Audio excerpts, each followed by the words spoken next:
अब हम बात करेंगे लैन कंपोनेंट्स के बारे में। लैन कंपोनेंट्स यानी कि लैन के अवयव।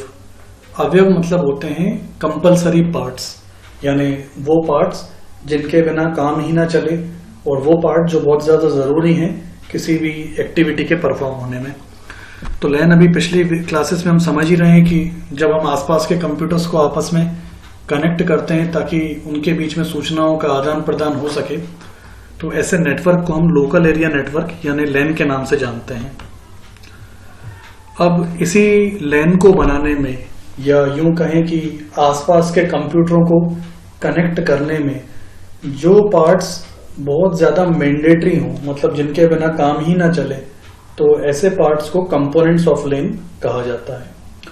अब जैसे मैं वायर्ड नेटवर्क की बात करूं, वायर्ड WIRED वायर्ड नेटवर्क मतलब वो नेटवर्क जो हम तार के थ्रू बनाते हैं, केबल के थ्रू बनाते हैं। मैं वायर्ड इसलिए बोल रहा हूं क्योंकि जरूरी नहीं है कि नेटवर्क बनाने के लिए वायर का इस्तेमाल हो। वायरलेस यानी कि बिना वायर के भी नेटवर्क बन सकता है। जैसे आप मोबाइल से मोबाइल ब्लूटूथ के हेल्प से कनेक्ट करते हैं तो केबल लगाने की जरूरत नहीं होती, वाईफाई के थ्रू कनेक्ट करते हैं।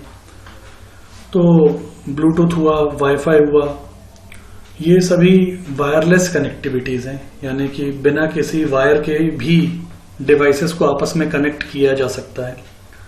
फिलहाल मैं यहाँ वायर्ड का नेटवर्क की बात कर रहा हूँ, मतलब वो नेटवर्क जो केबल के थ्रू कनेक्ट करके, यानी कंप्यूटरों के बीच में केबल लगा करके नेटवर्क बनाया जाए।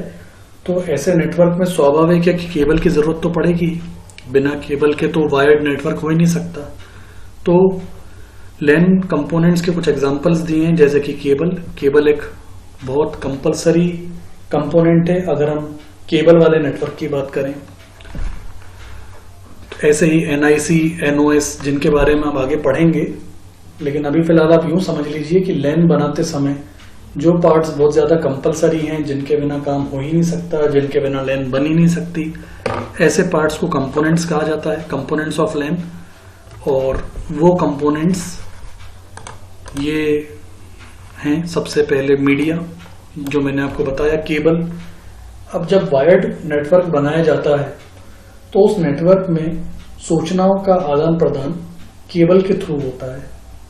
तो उस समय केबल की भूमिका माध्यम की होती है और उसी माध्यम को यहाँ पर मीडिया कहा गया है। तो यहाँ केबल को ही हम मीडिया के नाम से जानते हैं, यही चीज नीचे बताई हुई है। Network cable is considered as media. Network cable को ही मीडिया कहा गया है क्योंकि केबल के माध्यम से ही हम सूचनाओं का आदान प्रदान होने दे पाते हैं, या इन्हीं के माध्यम से ही इंफॉर्मेशंस का गिव एंड टेक होता है। इस डायग्राम में आपको ये केबल्स के बारे में बताया है। तो केबल्स के रूप में हम कोएक्सियल केबल का भी इस्तेमाल कर सकते हैं, फाइबर ऑप्टिक्स का भी इस्तेमाल कर सकते हैं। पिछले वीडियोस में जब हमने केबल्स के टाइप्स के बारे में पढ़ा था, ट्विस्टेड केबल, कोएक्सियल केबल और फाइबर ऑप्टिक्स के बारे में, तब हमने इसको डेप्थ में समझा था। फिलहाल मैं फिर भी आपको मोटे तौर पे ये याद दिला दूं कि जो डिस्क की आप केबल देखते हैं, डिस्क वाली केबल, वो एक्चुअली कोएक्सियल केबल है। यही केबल नेटवर्क में भी इस्तेमाल में ली जा सकती है। और कोएक्सियल केबल से ज्यादा हाई कैपेसिटी केबल की हम बात करें तो फाइबर ऑप्टिक्स उससे ज्यादा कैपेसिटी की केबल है। डेटा ट्रांसफर रेट इसमें अच्छा होता है, सूचनाएं ज्यादा सुरक्षित रहती हैं, डेटा फास्ट ट्रांसफर होता है, लेकिन इसकी कॉस्ट भी ज्यादा है फाइबर ऑप्टिक्स की। खैर, आप कोएक्सियल केबल का इस्तेमाल करें या फाइबर ऑप्टिक्स का इस्तेमाल करें, यह आप पे निर्भर है। लेकिन समानता दोनों में यह है कि दोनों ही केबल नेटवर्क में यूज में ली जा सकती हैं और इसलिए इन्हें मीडिया कहा गया है और लैन का एक कंपलसरी पार्ट माना गया है। लैन के अगले कंपलसरी पार्ट की अगर हम बात करें तो वो है NIC यानी कि नेटवर्क इंटरफेस कार्ड। अब आप यूं समझिए कि जब हमें कंप्यूटर को नेटवर्क से कनेक्ट करना होगा तो कंप्यूटर है हमारे पास और केबल भी है, लेकिन केबल हम लगाएं कहाँ? जैसे कीबोर्ड का अपना एक सॉकेट लगा रहता है तो कीबोर्ड को सॉकेट में पुटअप कर देते हैं USB पोर्ट में। माउस का भी अपना पोर्ट होता है, PS2 पोर्ट गोल सा, उसमें आप माउस की केबल लगाते हैं। USB माउस है तो USB पोर्ट में लगाते हैं। पेन ड्राइव आपको लगाना है तो पेन ड्राइव के लिए USB पोर्ट है आपके पास।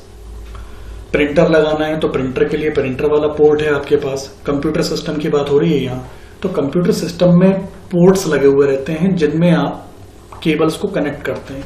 अब सवाल ये पैदा होता है कि जब हमें कंप्यूटर को नेटवर्क से कनेक्ट करना है तो कंप्यूटर हमारे पास है, केबल भी हमारे पास है, लेकिन केबल लगाएं कहाँ?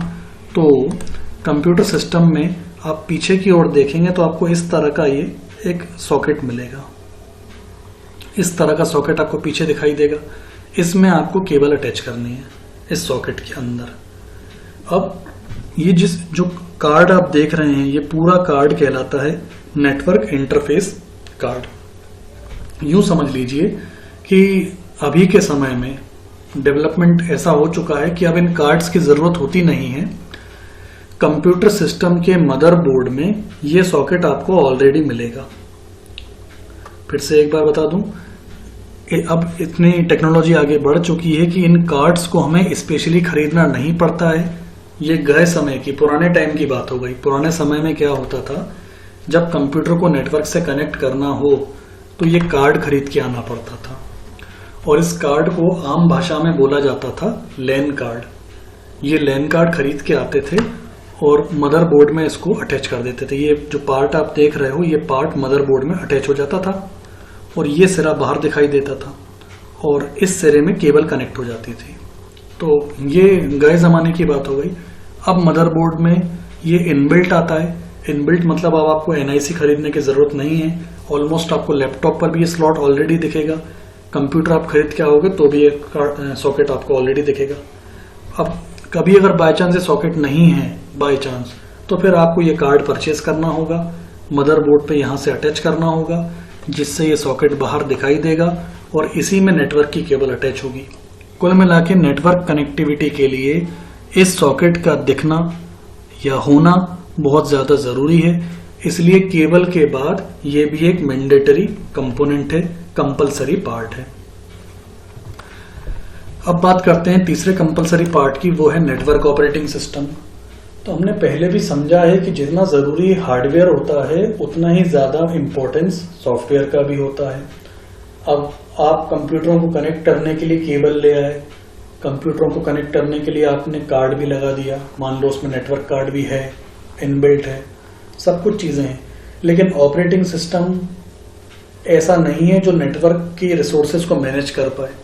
मैं आपको सिंपल शब्दों में समझाता हूं कि जब 2 या 2 से ज्यादा कंप्यूटर कनेक्ट किए जाते हैं तभी वो नेटवर्क कहलाता है। एक सिंगल कंप्यूटर तो नेटवर्क बना नहीं सकता।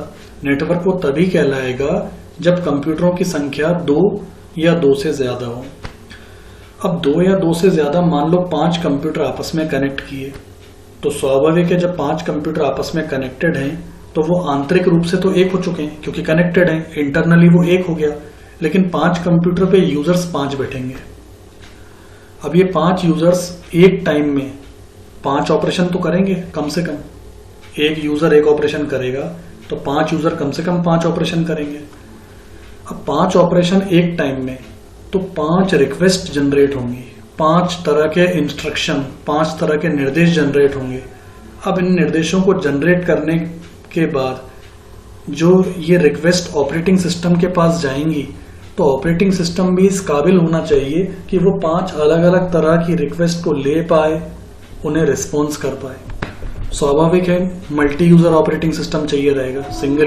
सिंगल टास्किंग ऑपरेटिंग सिस्टम से तो काम चलेगा नहीं। आपने डॉस देखा हुआ है, डॉस में एक टाइम में केवल एक कमांड चलती है, तो 5 वो एक से ज्यादा 2 कमांड नहीं ले सकता एक साथ, तो 5 यूजर की रिक्वेस्ट कहां से मैनेज करेगा। तो डॉस में तो कहीं से भी नेटवर्किंग ऑपरेटिंग सिस्टम की शक्ति है ही नहीं।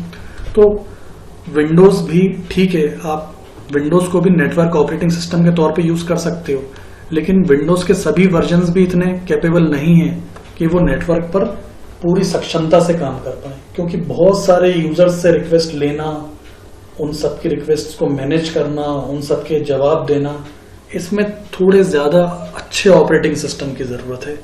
तो ऐसे ऑपरेटिंग सिस्टम जो इस वातावरण का प्रबंधन कर सकें, जो इस वातावरण में रहकर यूजर्स को मैनेज कर सकें, ऐसे operating system network operating systems के नाम से जाने जाते हैं। विंडोज के भी कुछ स्पेशल एडिशंस हैं जो स्पेशली इसी वातावरण के लिए डिजाइन किए हुए हैं, जैसे विंडोज सर्वर 2003 या विंडोज़ का सर्वर 2008, विंडोज़ का NT वर्जन था। इसके अलावा लिनक्स एक आइडियल नेटवर्क ऑपरेटिंग सिस्टम है, बहुत आदर्श ऑपरेटिंग सिस्टम है। तो कुल मिला के बात यह है कि हार्डवेयर तो मैंडेटरी है ही, अगर आप बहुत अच्छे तरीके से नेटवर्क का पूरी सक्षमता के साथ उपयोग करना चाहते हैं तो ज़रूरी है कि सॉफ्टवेयर के रूप में ऑपरेटिंग सिस्टम भी NOS ही हो, नेटवर्क ऑपरेटिंग सिस्टम ही हो। तो ये हैं मैंडेटरी पार्ट्स LAN के। पहला मैंने आपको बताया मीडिया यानी कि केबल, दूसरा मैंने आपको बताया नेटवर्क इंटरफेस कार्ड जिसे हम आमतौर पर LAN कार्ड के नाम से भी जानते हैं, और तीसरा सॉफ्टवेयर के रूप में एक परफेक्ट नेटवर्क ऑपरेटिंग सिस्टम हो तो बहुत ज़्यादा बेटर है।